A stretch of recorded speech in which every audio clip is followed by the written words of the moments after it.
Welcome viewers to another edition of Brave Namibia, where we meet ordinary and extraordinary Namibians. In our first clip today, we're in Windhoek, where Mariette Ngula spoke to Namibia's reigning chess champion, Heskiel Ndahangwapo.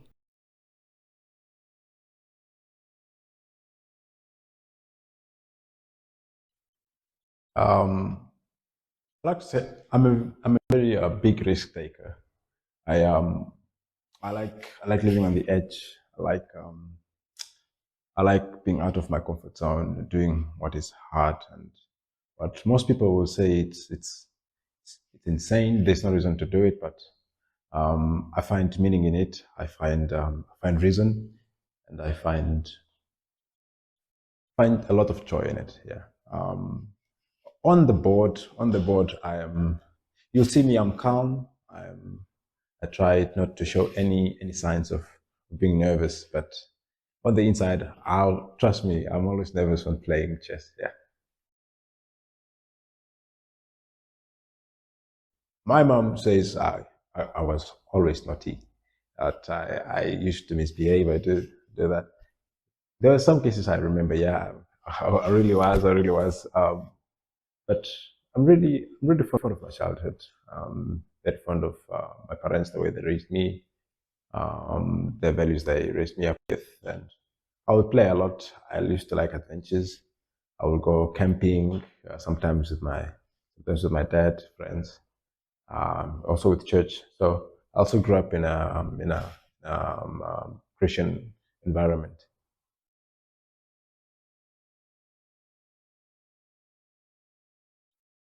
My happiest memories, probably in Egypt. Yeah, probably in Egypt. I had so much great time there. People are very nice. People are so welcoming, and they're very pleasant, and they always want to have fun. Also my childhood camping also was very fun. I remember my first time, for example, when I first traveled. I came to Windhoek. I think I was 11. I was 11 years old. We went to a dam down Viljoen, camping. It was fun. It was my first time seeing cheetahs, seeing animals, and it was fun. I remember that one specifically. It was one of the best memories ever. Yeah.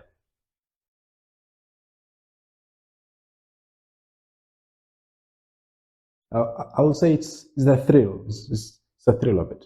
So at first, I just saw my friends playing chess at school, and then later I also saw a chessboard at at the at, at the library. Back then, it was just newly built in Oshakati, Shana Regional Library. So I found out about a chess club, and then just started playing. And then I found out there were people who were really good, and I wanted to play them and test myself how good I was. And then just kept on going, just kept on going, just kept on going. It's the complexity of like the board itself, um, just the way the pieces move. It's then the way they interact, they the patterns, the endless possibilities, basically, and with these endless possibilities, they provide the complexity for problem solving and logical thinking as well.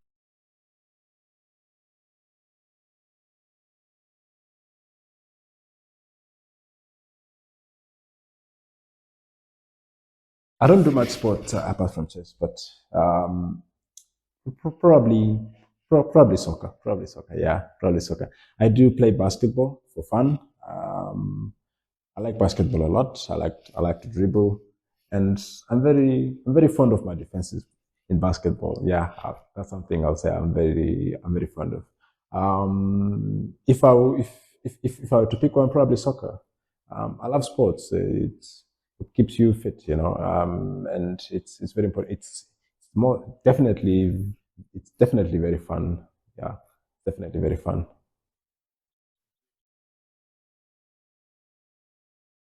It takes hours. It takes hours. You have to put in some good work. You have to know what you're doing. You have to be content. You have to be consistent.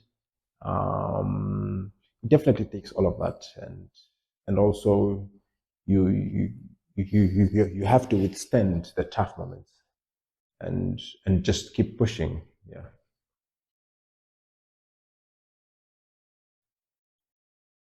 Oof. Well, I try not to focus on it too much. I'll try not to focus on it too much.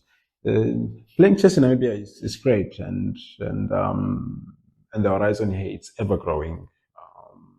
More and more are starting to play, and more people are starting to get ever good. But there's always room for growth, and for me, I focus more on on the outside, trying to improve and compete on a higher level. And on the way, you learn on your mistakes, but you you you you you grow from them. I'll say, yeah, you grow from them, and then you just keep going, and until at some point, suddenly you don't even know what's happening, and things are going right. I'll say that, and I'm definitely not worried about people who want to challenge for the title. That is normal. I should expect that, and that I'll say for that I'm ready for that. But as long as you are as long as you are pushing for growth, and as long as you have room for improvement and room for growth, um, I'm not worried. I'm not worried one bit, but I'm also not underestimating anyone.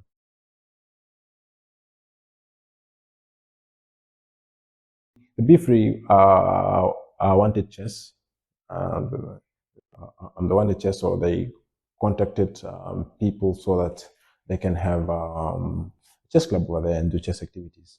It was actually the first lady. I'm not quite sure. Not quite sure about this. But they wanted to open a chess club to keep kids learning about strategy, decision making, and other things. And I'll say at this moment, the kids are really they're really picking up chess, and there's a lot of talent there. There's a lot of talent. We have about 100. We have about 100. Or a lot of kids are signed up. We have 40 kids, 35 to 40 kids on average. Show up every week, every Monday, and it's really amazing there. Um, how much talent there is that it's yet to be realized. How much talent there is there, and for that, it keeps me hopeful. It's also part of me, since I grew up like this.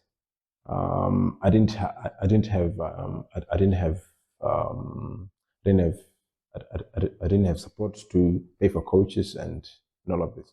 I'm really happy with what they're doing, and very proud to be part of this initiative. Okay, I would say it's the Olympiad, probably Olympiad. It was my best performance. It was my best performance. Not my best memory in terms of chess, but my best performance there. I'm really proud of that. I really wasn't expecting to have such a performance at the Olympiad, especially on your first turn. I was nervous. I'll say that. I was very nervous. I was very nervous. But I got a FIDE master title there, and ever since then, I didn't look back. I came back, and then started improving and getting to work. It motivated me more to realize my potential of actually what I can do, and if I get serious. And 2 years later, we win the national championships twice, and yeah, so I think that was the founding time. Before that, I actually played the championships on the nationals, and I didn't perform. I didn't perform very well. So at the Olympiad, that's where I realized my my my potential. That's where I realized, oh, I could do this, or I could do this, or this. It's not as it's. All I have to do is just do this, and then everything else will follow. And so I started working on my chess more. Yeah.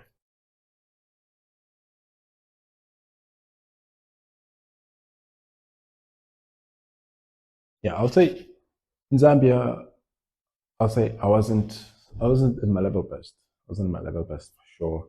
I'm not discouraged. It's very good lessons learned in the process.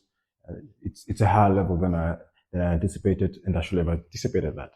So for me, that I've learned that lesson, and for the next ones or all the other ones, I'll definitely do better. My reflections are that I need to go back to my drawing board.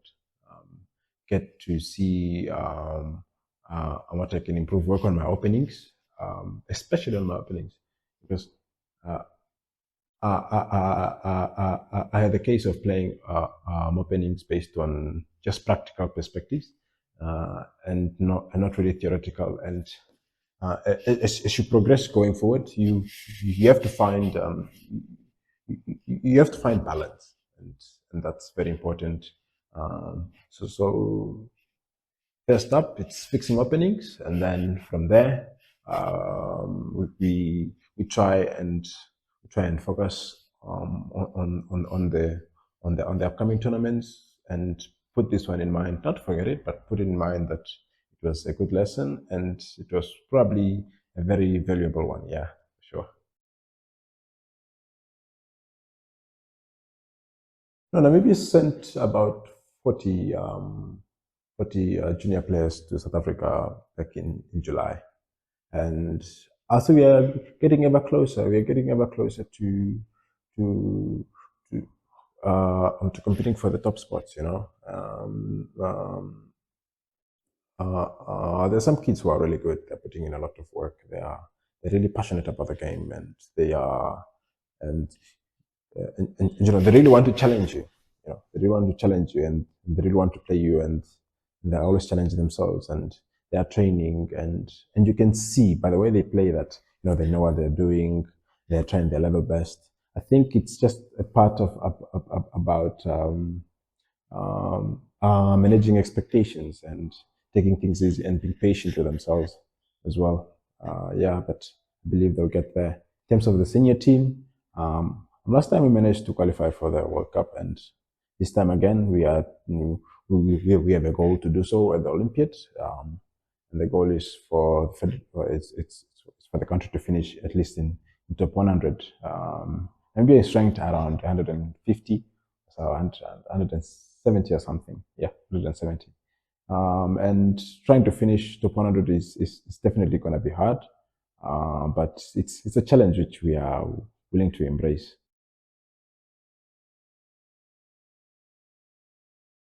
As a fighter, as a fighter, I want people to remember that I chose to fight rather than to just sit silent and wait. I chose to act. I chose to do more with what I have, and and yeah, I want people to remember that I'm a fighter, and that I've fought for my beliefs, for my dreams, for for my family, for my people, and that I want them to remember that nothing comes easy, and it's still it's it's still achievable. Yeah. I'm sure you've heard the news, and Namibia is calling. And it's time to answer with a smile. From the rolling sand dunes of Sossusvlei to the wildlife wonders of Etosha National Park, Namibia is a treasure trove of natural beauty and adventure. With Enjoy, booking the most renowned lodges is as easy as a desert breeze. Picture yourself sipping coffee on a deck, watching the sunrise. Paint the sky in hues of gold and orange. Or how about a thrilling safari, capturing memories that'll last a lifetime? Our easy-to-use website hosts the most beautiful lodges Namibia has to offer. Whether you crave luxury or a cozy hideaway, we've got you covered. So pack your bags and let's turn your dream adventure into reality. Namibia awaits, and with Enjoy, your perfect stay is just a click away.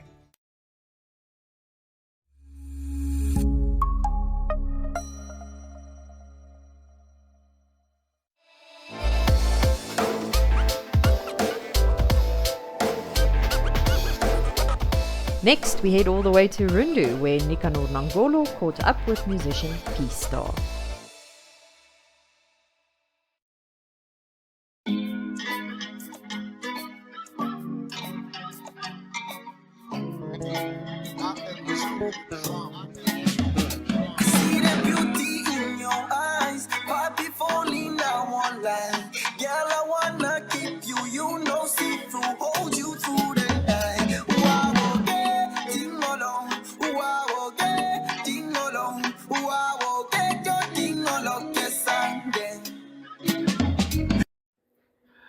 Hola, hola, everybody. I go by the name P-Star. That's P-S-T-A-R. Mr. Swagger. Yeah, I'm from the band called MIG. It's a boy band. We're six. Yeah, but then we are a musical group. We do Afrobeat, hip hop, R&B. You can name it, man. Anything, any genre. I'm ready to kill. I'm from Rundu.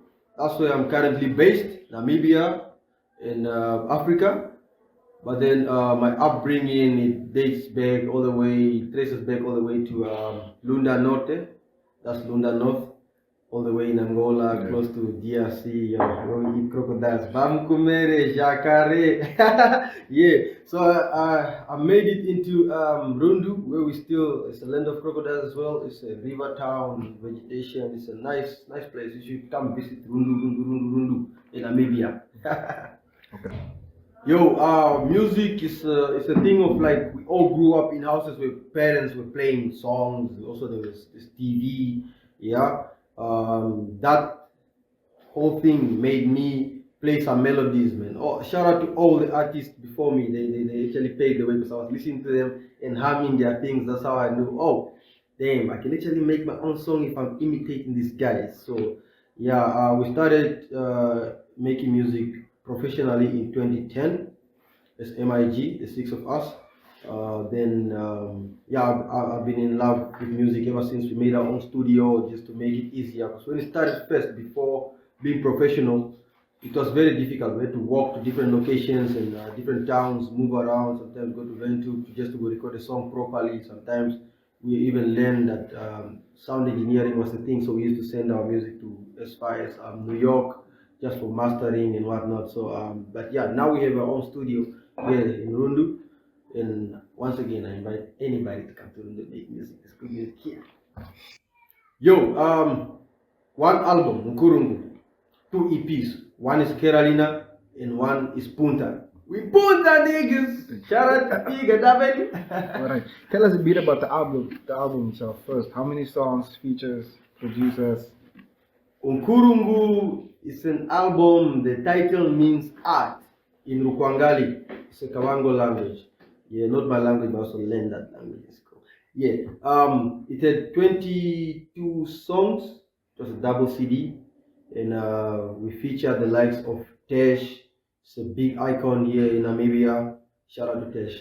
And also we featured local producers like 69 Beats.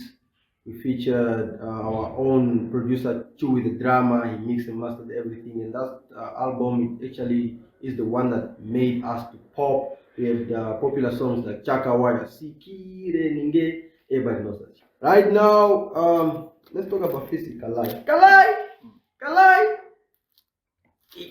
Yeah. Physical Life is just a dance song inspired by a young lady. Her name is on the CD. If you buy the CD, you'll see it. Also on the account. Okay. Yeah.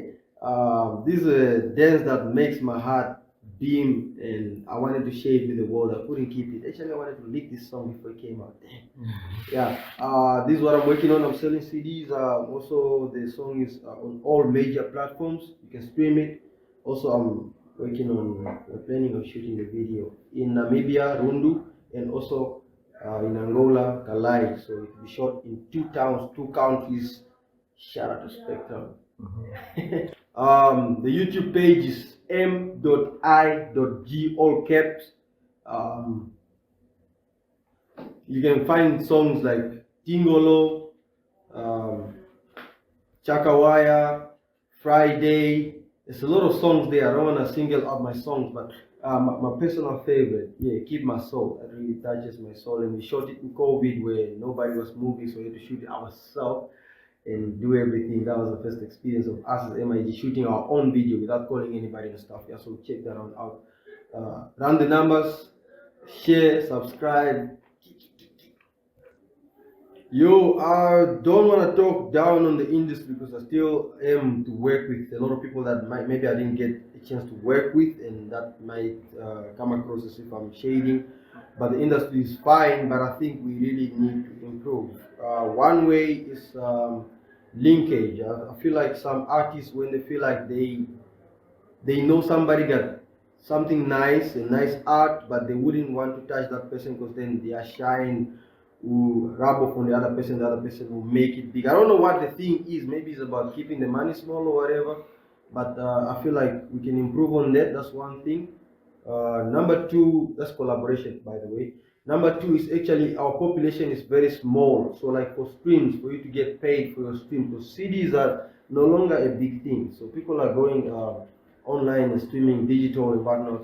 So our population is very small. So I think as artists, let's try to use still our vernac, but let's push the boundaries. Use different cultures, diversity, and use whatever you have. That will actually art. It's not a language. Art is actually a way of life. It's a culture. It's everything. So if you use your art wisely, as Namibian artists, me included, I feel like we can now branch into all these other genres and countries, and that's how we get actually broaden our reach. Yeah.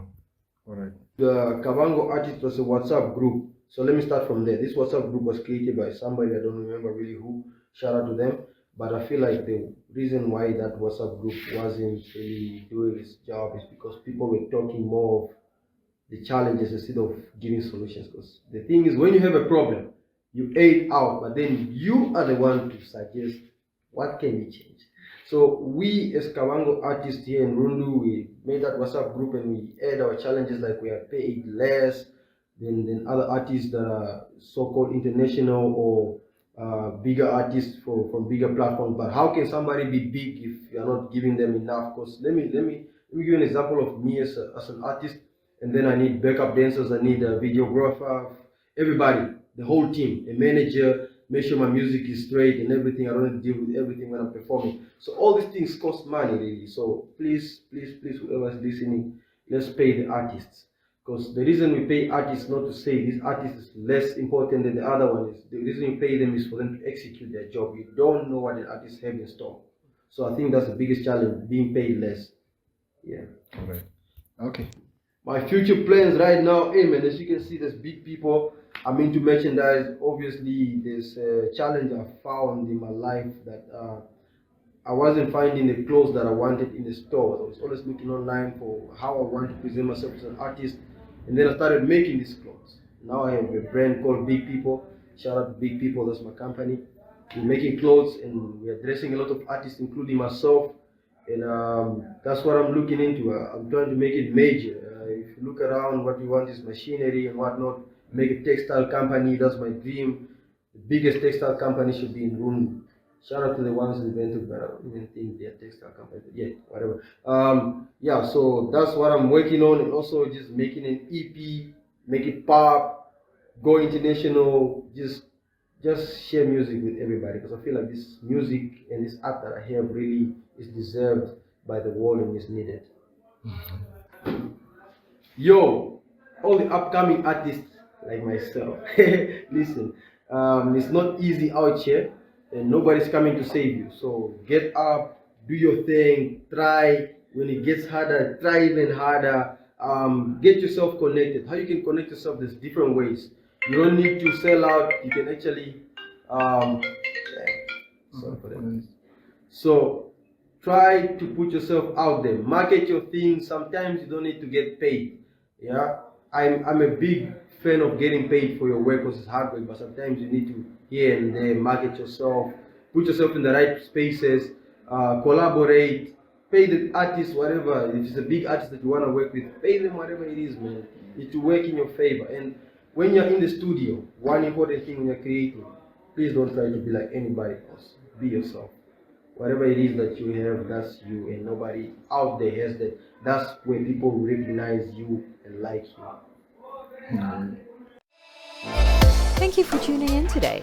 If you know of someone you feel should feature on our show, please contact us at brave@synergy.com.na.